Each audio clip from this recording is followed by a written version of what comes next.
kui sa ei tegele nende asjadega, mis sulle rahuldust pakuvad, siis võid arvata, et päev on täis selliseid pisikesi naginaid, probleeme, vastastikust sõnelemist ja muid selliseid mitte just kõige mõnusamat tunnet tekitavaid olukordi.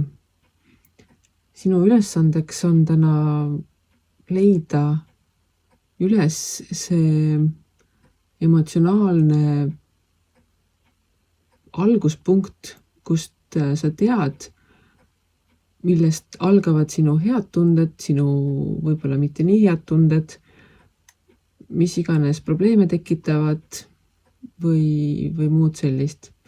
Et leia see üles just selle mõttega, eriti nende puhul, mis pigem ärritavad või toovad negatiivseid tundeid või selliseid jamasid, leia üles nende alguspunkt ning tegele nendega.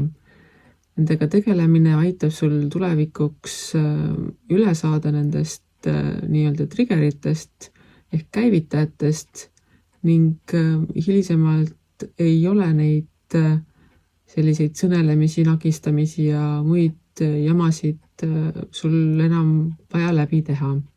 Aga niikaua, kuni sa ei ole tegelenud juurpõhjustega, võid tõenäoliselt sattuda taas ja taas nende ebameeldivate olukordade otsa, mis sind endast välja viivad ning millega sa võib-olla ei taha igapäevaselt tegeleda.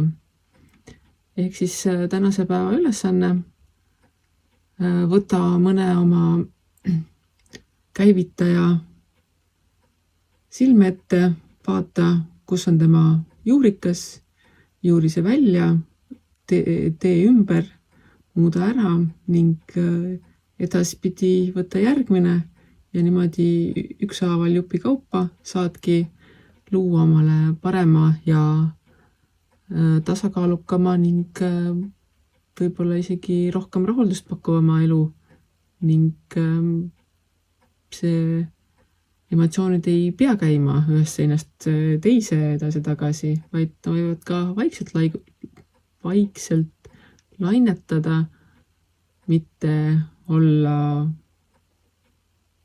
tsunami küüsis.